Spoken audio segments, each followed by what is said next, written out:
ঘুম ঘুম চোখে সবাইকে জানাই সুপ্রভাত। সকাল সকাল উঠে গেছি। সকালবেলায় উঠেই আমার কাজ হচ্ছে জানালাটা খুলে দিয়ে একটু ভিউটা দেখা। অ্যাকচুয়ালি সকালবেলাতে উঠতে পারিনি, 8টা বেজেই গেছিলো। যাই হোক, বাড়িতে থাকলে একটা আলাদাই ব্যাপার থাকে, আর হোস্টেল লাইফে তো আরেকটা আলাদাই ব্যাপার। যাই হোক, তারপর বেড পরিষ্কার করে নিয়ে একটু রুমটা ঝাঁট দিয়ে নিয়ে পরিষ্কার করে নেওয়া হয়েছে। ঘরটা ছোট্ট হলেও চেষ্টা করি সুন্দর করে সাজিয়ে গুছিয়ে রাখার, কারণ যেহেতু এই জায়গায় আমিই থাকবো তো আমাকে পরিষ্কার রাখতে হবে। তারপর একটু পড়াশোনা করতে বসে গেছিলাম। তার আগে অবশ্যই আমি খেয়েছিলাম একটু। যাই হোক, খাওয়া দাওয়া করে পড়তে বসে গেছি।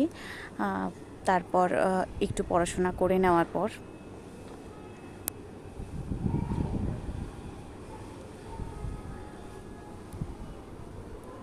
খাবারের বেল র্যাং বেজে গেছিলো এর মধ্যে, তো খাবার টাবার নিয়ে এসে স্নান টান করে ফ্রেশ হয়ে গেছি একদম। তো ফ্রেশ হওয়ার পরে খেতে বসে গেছিলাম। আর আজকের মেনু ছিল ভাত, ডাল, একটা ভেজ আর মাছের ঝোল। এটা হোস্টেল লাইফের প্রত্যেক দিনেরই খাবার, প্রত্যেক দিনই কোনো না কোনো সবজি থাকে। আর তারপরে একটু লেবু খেয়ে নিয়েছিলাম। জেনারেল পেপারের ক্লাসের পরে আমার ঘুম ভাঙে ডেলিভারি বয়ের ফোনে। যাই হোক, তারপর পার্সেলটা নেওয়ার ছিল, সেটা নিতে গেছিলাম। নিয়ে আসার পর একটু খিদে পেয়ে গেছিলো, খেয়েও নিলাম। তারপর শরীরটা প্রচণ্ড উইক লাগছিল, কেন জানি না, একটু রেস্ট নিচ্ছিলাম। তো রেস্ট নেওয়ার পরে চলে গেছিলাম ডাইনিংয়ে ডিনার করার জন্য।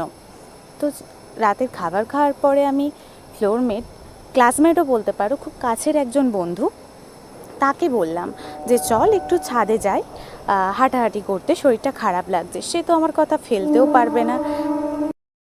ছাদে গিয়ে আরও একটা ক্লাসমেটের সাথে দেখা হয়ে যায়, একসাথে তিনজনে আড্ডা দিই। যাই হোক, ব্যস্ততম যাদবপুর শহরের রাতটা কিন্তু একটু হলেও নিস্তব্ধ, বেশ সুন্দর। কিছু জুনিয়ররাও চলে আসে। তো সবার সাথে গল্প আড্ডা দিতে দিতে কখন যে 11:47 বেজে গেছে সেটা দেখতেও পাইনি। যাই হোক, এরপর রুমে ফেরার পালা। ভিডিওটা কন্টিনিউ করার জন্য সবাইকে অসংখ্য ধন্যবাদ। শুভরাত্রি সবাইকে, টাটা।